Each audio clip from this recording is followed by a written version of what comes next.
Selamat siang. Selamat datang kembali di Pajak Muntok Podcast, satu-satunya podcast pajak di Bangka Barat. Oke, setelah ya cukup lama kita nggak pernah bikin podcast, nggak pernah upload juga, dan kebetulan ini episode terakhir saya di sini sebagai narasumber. Oke, mungkin sebelumnya saya mengucapkan terima kasih buat kawan-kawan pajak yang mungkin sudah menyimak konten kita. Semoga ilmu yang kita sampaikan itu bermanfaat untuk kedepannya. Oke, mungkin kita sapa dulu untuk ya narasumber yang sudah lama tak terlihat. Mungkin ada Kak Kusuma dan Kak Dedi. Iya. Halo rekan pajak, saya Kusuma dan sebelah saya. Ya, saya Dedi Gusmar, kawan pajak sekalian. Senang bertemu dengan kawan pajak sekalian di acara podcast Muntok ya. Iya. Dan senang juga bertemu lagi dengan Kak Toha ya. Iya. Sebelum mengakhiri tugas. Oke, di pertemuan kali ini kita akan sedikit membahas terkait emas. Jadi terutama buat kawan-kawan pajak yang ya generasi milenial udah melek investasi. Ya. Atau juga yang punya usaha emas. Nah, ini mungkin cocok nih ilmu yang disampaikan nih, biar gak bingung nih. Terkait PMK 48 tahun 2023 ya. Oke, jadi kali ini sedikit membahas nih. Topik apa sih Pak untuk PMK 48 itu? Baik. Saya mulai ya, Kak Kusuma ya. Baik, terima kasih kawan pajak sekalian. Terima kasih Kak Toha atas kesempatan yang diberikan kepada kita untuk memberikan sekali lagi menyampaikan informasi-informasi terkait ketentuan perpajakan terkini ya. Nah, kali ini seperti yang disampaikan oleh Kak Toha tadi, bahwa kali ini kita akan ngebahas tentang emas ya. Nah, kebetulan juga pemerintah melalui Kementerian Keuangan itu sudah mengeluarkan peraturan Menteri Keuangan yang terbaru, PMK nomor 48 ya, garis miring PMK 03 garis miring 2023 ya. Nah, tentang apa kawan pajak sekalian ya? Jadi di sini PMK 48 ini mengatur tentang pajak penghasilan dan atau pajak pertambahan nilai atas penjualan atau penyerahan emas perhiasan, emas batangan, kemudian perhiasan yang bahan seluruhnya bukan dari emas, batu permata, dan atau batu lainnya yang sejenis, serta jasa yang terkait dengan emas perhiasan, emas batangan, perhiasan yang bahan seluruhnya bukan dari emas, dan atau batu permata, dan atau batu lainnya yang sejenis, yang dilakukan oleh pabrikan emas perhiasan, kemudian pedagang emas perhiasan dan atau pengusaha emas batangan. Agak panjang ya judul PMK-nya ya. Iya, saya terpaksa agak melirik ini kawan pajak sekalian ya. Jadi karena judul PMK-nya lumayan cukup panjang nih ya.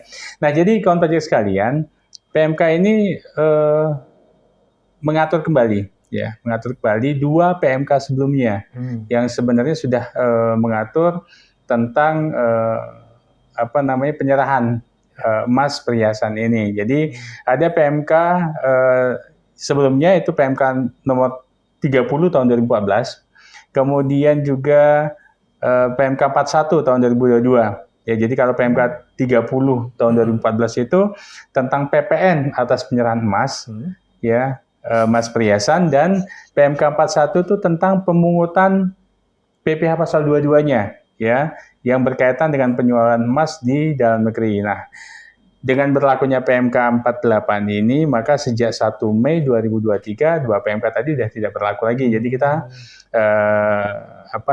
terkait dengan penyerahan aspek perpajakan ya atas penyerahan emas perhiasan ini, maka kita mengikuti aturan yang sudah diatur dalam PMK 48. Demikian, Kak Toha. Jadi kurang lebih seperti itu ya, kayak jadi di aturan yang baru itu sebenarnya nggak cuma emas aja ya. Jadi mungkin hampir mencakup seluruh perhiasan ya, baik batu permata. Iya, betul. Oke, jadi yang berubah nih dari aturan sebelumnya ke aturan yang baru ini apa aja tuh Kak? Oke, baik. Mungkin izin jawab ya. Silakan.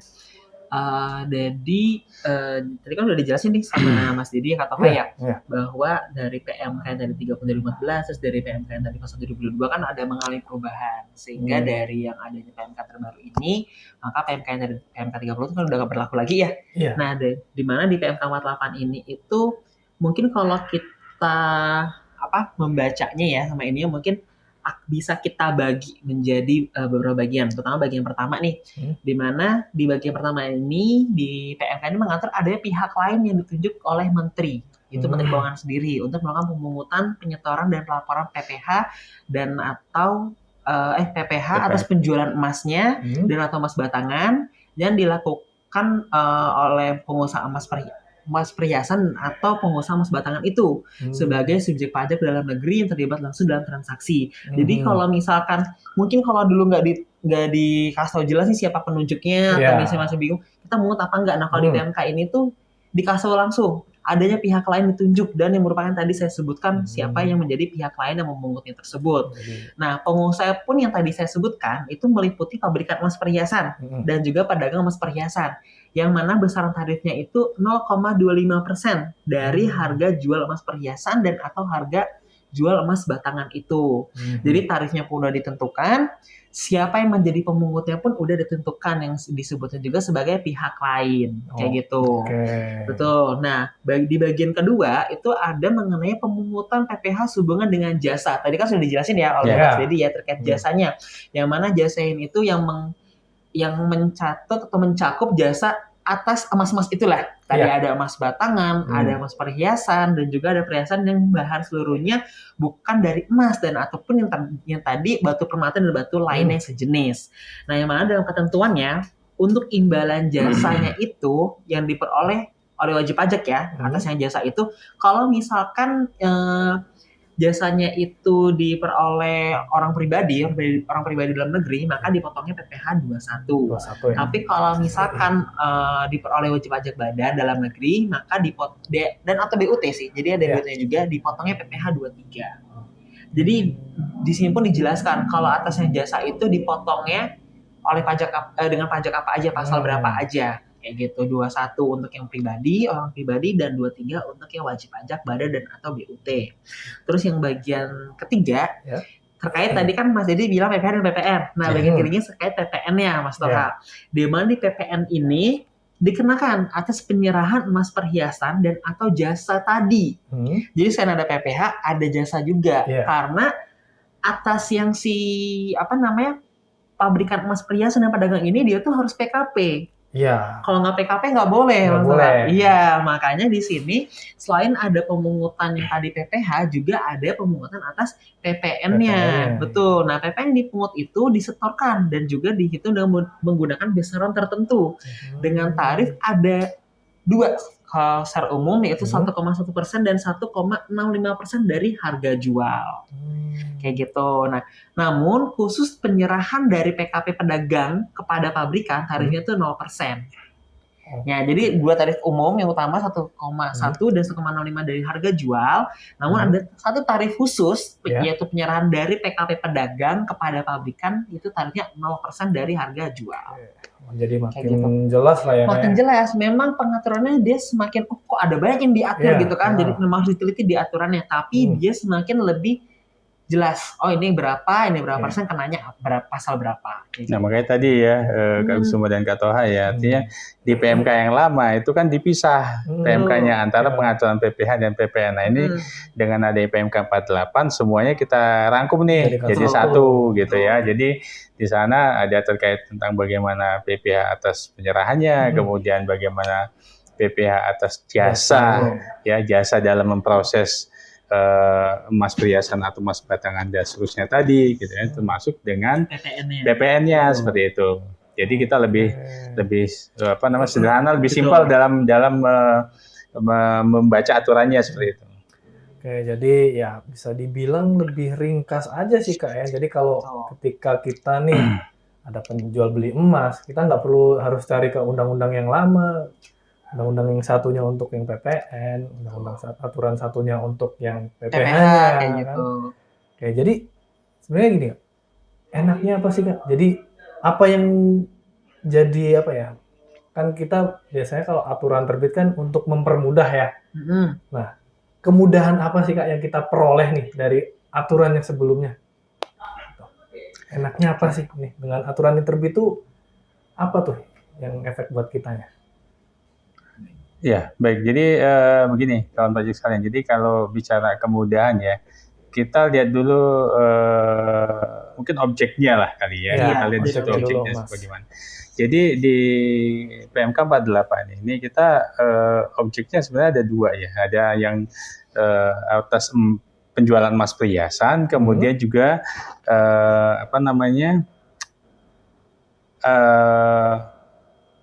mohon maaf, ada yang dilakukan oleh pabrikan, ya. Kemudian ada juga penyerahan emas perhiasan yang dilakukan oleh PKP pedagang seperti itu. Nah, PPh pasal 22 yang tadi dijelaskan oleh Kak Kusuma sebesar 0,25% itu atas penjualan emas perhiasan itu wajib dipungut oleh pabrikan dan atau pedagang, ya. Nah, kecuali penjualan yang dilakukan kepada konsumen akhir. Jadi kalau misal pedagang emas itu melakukan penjualan langsung ke masyarakat misalnya pembeli konsumen akhir, maka itu tidak dikenakan. Ya.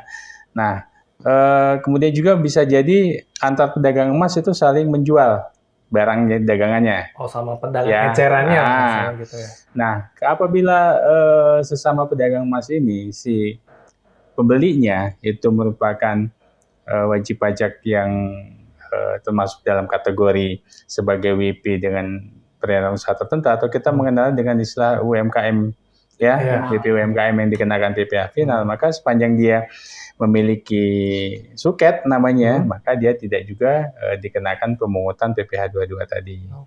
Nah, kemudian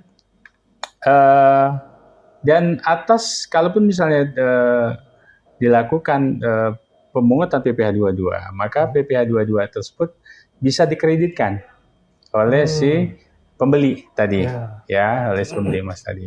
Nah, lalu untuk PPN penjualan atau penyerahan emas perhiasan ini dihitung dengan besaran tertentu tadi ya, kawan pajak seperti yang disampaikan oleh Kak Suma, itu juga dibedakan berdasarkan siapa yang melakukan penyerahan, ya. Nah, tadi kan Kak Kusuma ada menyebutkan ada dua tarif ya, ada yang 1,1 dan ada yang 1,65. Nah, kita lihat nih ya, wajib pajak atau emas perhiasan yang diserahkan atau dijual PKP pabrikan ya, maka wajib memungut PPN dengan tarif ya 1,1% dari harga jual untuk penyerahan emas perhiasan hasil produksi sendiri ya kepada pabrikan lain atau pedagang. Nah, itu ya, kawan pajak. Jadi 1,1% itu kalau misalnya si pabrikan memproduksi sendiri dan dia menjual kepada pabrikan lain atau pedagang emas ya. Kemudian ada lagi tarif yang 1,65% dari harga jual itu untuk penyerahan emas perhiasan dari hasil produksi sendiri kepada konsumen akhir. Jadi pabrikan boleh menjual langsung kepada konsumen akhir, tapi tarifnya lebih tinggi nih, tarifnya lebih tinggi. Nah, kemudian ada lagi untuk yang diserahkan oleh PKP pedagang. Nah, ada dua tarif. Jadi kita bicara tadi kalau tadi adalah PKP pabrikan, dua tarif. Tapi kalau dia sebagai PKP pedagang emasnya itu ada tiga tarif, 1,1%, kemudian 1,65% dan 0%. Nah, 1,1% dari harga jual itu dipungut PPN oleh PKP penjual tadi, ya, oleh PKP pedagang, itu untuk penyerahan emas perhiasan kepada pedagang lainnya, ya, atau konsumen akhir, ya.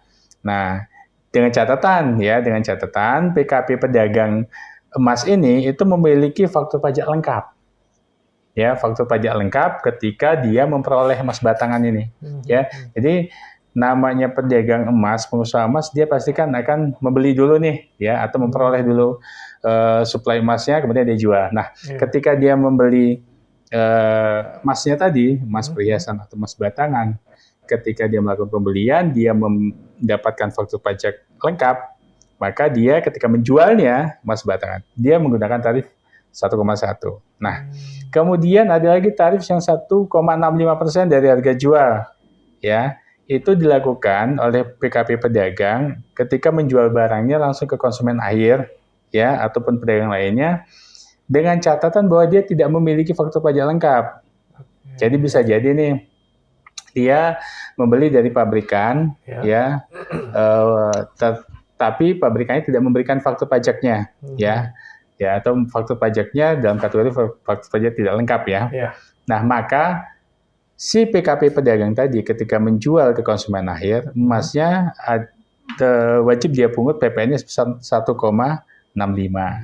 Ya. Nah, terakhir adalah 0% itu dari harga jual ketika penyerahannya kepada pabrikan. Tuh, kok bisa gitu ya? Bisa saja. Jadi, namanya pedagang emas kan bisa saja dia ketika ini kan posisi proses bisnis kan jual beli emas, ya. Nah, ketika dia membeli emas dari masyarakat, kemudian akan dia olah lagi bentuknya seperti itu, akan dia ubah bentuknya, dia akan kembalikan ke pabrikan. Nah, emas perhiasan yang dia jual kembali ke pabrikan sebagai pengolah berikutnya itu PPN-nya 0%. Demikian Kak dan kawan pajak sekalian. Jadi seperti itu ya kawan pajak ya, tarifnya tadi kan mungkin ada yang bertanya-tanya tarifnya berapa nih? Nah, sebenarnya udah dijelaskan. Nah, ini selanjutnya nih Kak, ini kalau khusus nih Kak untuk emas batangan itu bagaimana Kak? Khusus emas batangan ya? Iya. Oke, baik. Jadi kalau untuk khusus emas batangan untuk pemungutan PPh 22-nya dulu kali ya, yang saya sebutkan. Jadi pemungutannya itu wajib dipungut sebesar 0,25% oleh pabrikan atau pedagang dan juga oleh pengusaha emas batangan.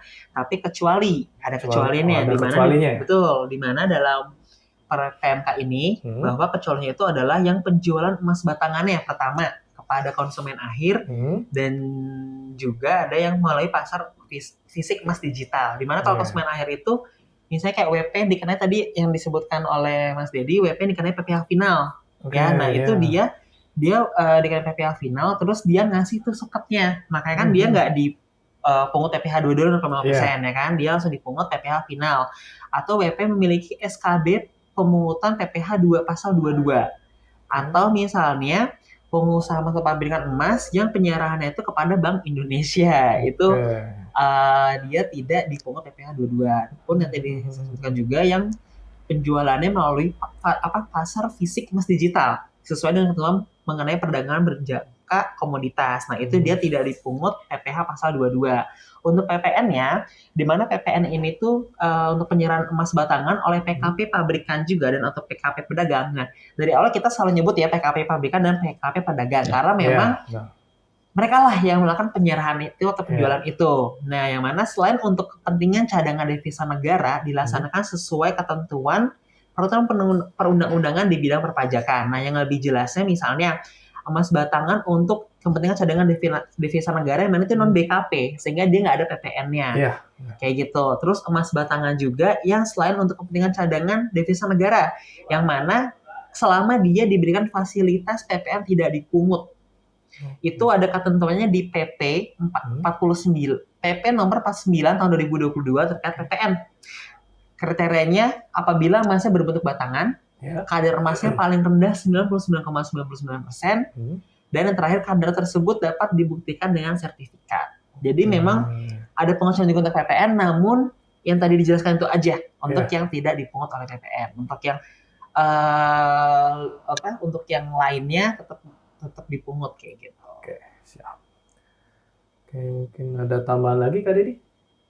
Kayaknya sudah cukup ya. Jadi memang kan kita dalam membahas ini tadi kita pisahkan nih antara emas perhiasan dan emas batangan. Nah, tadi yang saya jelaskan itu adalah emas perhiasan. Ya. Nah, ketika Kak Bisma yang jelaskan terakhir tadi itu adalah emas batangan. Oke, jadi kalau kejadiannya seperti itu nih Kak ya, mekanisme pemungutan PPN-nya itu seperti apa Kak? Jadi misal kalau kita selaku konsumen akhir nih, kita membeli emas baik ke pedagang atau ke pabrikan, nah itu mekanismenya tuh bagaimana? Baik, jadi dalam hal pabrikan atau pedagang juga melakukan penyerahan perhiasan yang bahan seluruhnya bukan dari emas atau juga batu permata dan atau batu lainnya yang sejenis, maka PPh pasal 22 yang sebesar 0,25% tadi itu atas penjualan penyerahan perhiasan yang bahan bakunya bahan seluruhnya bukan dari emas dan atau batu permata dan atau batu lainnya sejenis itu wajib dipungut ya. Kecuali tadi ya, kembali lagi, kecuali penjualan yang dilakukan ke konsumen akhir, kemudian juga ke pedagang lain atau wajib pajak lain yang dia dikenakan PPh final sebagaimana dimaksud tadi dalam PP 55 ya, atau kita kenalnya PP UMKM tadi ya. Ya, atau juga bisa jadi penjualan yang kepada ke wajib pajak lain yang memiliki SKB ya. Nah, kemudian dalam hal PKP pabrikan atau pedagang PKP pedagang yang juga melakukan penyerahan tadi ya, perhiasan yang bahan seluruhnya bukan dari emas atau batu permata atau batu jenis lainnya, itu wajib memungut PPN ya, yang besaran dengan besaran tertentu tadi ya, atas penyerahan perhiasan yang bahan bakunya bukan dari emas dan atau batu permata dan atau batu lain jenis ya, sebesar 1,1% ya. Terus kalau misalnya kita ngomongin soal jasa ya Mas ya kata ya PPh dan PPh jasa yang tadi sudah kami sebutkan, mungkin kan belum tahu nih jasanya apa aja sih gitu kan. Nah, jasa itu juga ada terdiri dari jasa modifikasi, jasa perbaikan, jasa pelapisan, jasa penyepuhan emasnya, ya kan, emasnya udah sepuh dulu tuh, ya kan. Ada perbaikannya juga, terus jasa pembersihan juga tuh termasuk, dan juga jasa lainnya yang mungkin kadang di tiap kota tuh agak beda, cuma sebenarnya jasanya itu sama gitu kan. Yang nama lain dari jasa sebagaimana dimaksud di atas, dan terkait dengan emas perhiasan, emas batangan, terus juga ada perhiasan lain yang bahan seluruhnya bukan dari emas saja, dan atau batu permata dan atau batu lain yang sejenis. Untuk PPh yang sudah dijelaskan sebelumnya bahwa apabila dia itu kepada orang pribadi, maka dipotong PPh pasal 21 ya kan. Namun kalau dipotong oleh wajib pajak badan, PPh 23, pasal 23 BUT pun dipotongnya PPh 23. Nah, dipotong pajak PPh 23 ini dia itu dengan tarif dasar pengenaan pajak sesuai ketentuan yang berlaku. Namun sama juga nih ada pengecualian Kak Toha, di mana kalau untuk WP yang dikenai final, lagi-lagi WP yang dikenai PPh final. Ya kan, atau WP UMKM kita biasanya nyebutnya ya, yang peraturannya ada di PP 55 tahun 2022 atau yang menyangkutnya ke PP 23 tahun 2018 lalu, dan telah memiliki serta menyerahkan tuh suketnya. Jadi kalau memiliki tapi nggak diserahin, bisa aja dipotong demikian, ya kan. Jangan lupa jadi harus diserahkan juga, karena kan kita harus terkonfirmasi kebenarannya memang apa enggak memiliki kewajiban itu, dan atau WP memiliki SKB pemungutan PPh 21 atau PPh 23. Nah, kalau misalkan nggak ada, untuk PPh-nya itu dipungut sebesar 1,5%. Untuk PPN-nya ya dipungut 1,5% dari nilai penggantian oleh PKP pabrikan dan atau PKP pedagang. Kalau barang itu harga jual. Kalau atas jasanya itu disebutnya di kami nilai penggantian di perpajakan. Gitu. Jadi kalau untuk yang PPh-nya tadi 21, 23 untuk jasa, kalau PPN-nya 1,1% dari penggantian. Baik. Terima kasih Kak Kusuma. Jadi ini mungkin langsung ke topik selanjutnya ya. Boleh. Jadi misalkan mungkin posisi kita itu sebagai pedagang atau pabrikannya. Kan kalau kita beli emas atau beli bahan baku kan, kemudian nantinya kan kita jual kembali tuh. Pertanyaannya nih, untuk perlakuan nih atas pajak masukannya Kak, itu masih bisa dikreditkan? Ya, jadi begini kawan pajak sekalian dan Kak Toha ya. Jadi kalau atas pajak masukan yang diperoleh oleh PKP pabrikan atau PKP pedagang emas ini, itu yang berhubungan ya dengan penyerahan BKP yang PPh-nya dipungut dengan besar tertentu tadi, kita kan dari tadi bicaranya 1,1%, 1,65% itu kan adalah PPN dengan besaran tertentu ya. Maka pajak masukannya tidak dapat dikreditkan. Mengapa demikian? Ya, karena ini adalah suatu prinsip penyederhanaan sebenarnya. Kenapa pemerintah dalam menjadi DJP itu memberikan sistem pemungutan PPN di mana ketika PKP melakukan penyerahan ya BKP atau JKP tadi ya, jasa kena pajak atas pengolahan emas tadi ya, dengan menggunakan besaran tertentu, itu sebenarnya di sana sudah kita perhitungkan ya, sudah kita tentukan nih perkiraan besaran pajak masukannya ya, yang dapat dikreditkan oleh PKP tersebut ya. Jadi tidak lagi melihat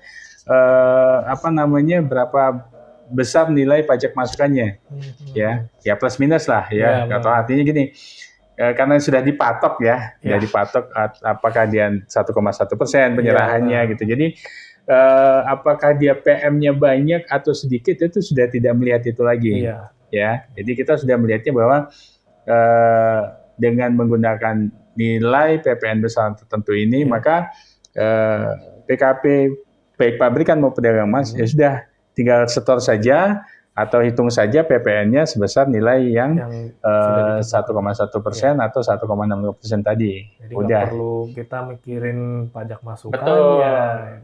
Jadi itu sudah tercover lah kan kira-kira seperti itu. Kalau sekarang ya kayak posisinya misal kita itu sebagai si pihak pemotongnya atau si pemungutnya ya. Nah itu kewajiban perpajakannya itu bagaimana nih Kak? Contohnya kali ya, mungkin kita ngomong contohnya langsung aja ya. Kalau misalkan contohnya, misalnya gini, di sini kita sebut misalnya PTT gitu ya, PTT misalnya. Terus dia misalnya kita udah bilang bahwa ini harus PKP ya, harus PKP. Terus dari PTT ini dia itu melakukan penyerahan emas perhiasan dan atau jasa terkait yang dengan emas perhiasan itu ya. Terus mungkin kita langsung juga agak ke case yang agak mungkin rare-nya, di mana ternyata dari PTT ini selain dia menjual emas perhiasan, dia juga itu misalnya jual BKP lain atau barang lain, misalnya jam tangan atau arloji dan juga misalnya telepon seluler. Nah, maka atas yang penyerahan emas perhiasan tadi, dia itu PTT itu wajib mungut dan menyetorkan PPN terutangnya dengan besar tertentu yang tadi disebutkan. Kalau misalkan dia itu merupakan yang PKP pedagang itu nanti dilihat apakah besar tertentunya itu dia jualnya ke siapa, apakah dia itu nerbitin faktur apa enggak. Kalau tadi nerbitin faktur berarti dia 1,1%. Tapi kalau dia nggak nerbitin faktur 1,65% kayak gitu, atau kalau fakturnya nggak lengkap. Nah terus kalau yang untuk tadi telepon selulernya gimana, atas penyerahan arlojinya gimana? PTT wajib mungut juga PPN atau H, tapi beda besarannya. Dia tidak menggunakan besar tertentu, dia tetap menggunakan ketentuan PPN yang pada umumnya kayak gitu. 11% ya kayak betul, yang 11% dari harga jual. Jadi makanya bedanya di situ ketika menggunakan besaran tertentu, objek mana yang dapat menggunakan besaran tertentu sama yang enggak. Kayak gitu. Nah, kalau misalnya tadi kata menanyakan apa saja jadi kewajibannya Nah, jadi kewajiban dari PKP pabrikan atau pedagang emas ini ya sama seperti biasa, di mana setiap yang namanya ada unsur pemungutan maka yang melakukan pemungutan itu wajib membuat yang namanya bukti pungut PPh pasal 22 atau bukti potong PPh pasal 21 atau 23 tadi atas penyerahan jasa seperti itu.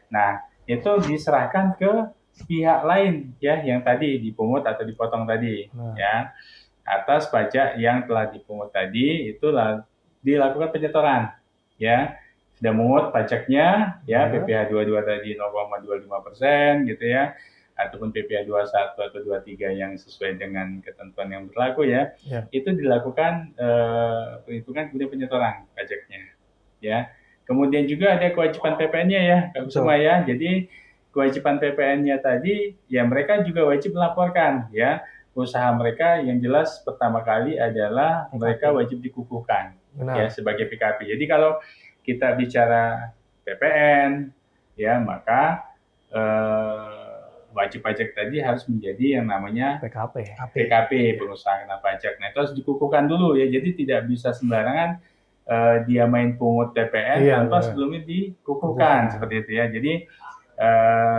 dia harus dikukuhkan terlebih dahulu Lalu atas setiap transaksi si PKP pabrikan atau pedagang emas ini tadi dia wajib membuat yang namanya faktur pajak kecuali kepada konsumen akhir. Nah kalau kepada konsumen akhir PKP tadi diperbolehkan untuk katakanlah tidak membuat faktur pajak, tetapi harus mencatatkan ini kita menyebutnya istilahnya faktur pajaknya digunggung semua Jadi di dalam unsur penjualan emas perhiasannya itu sudah termasuk ada PPN-nya di dalamnya seperti itu.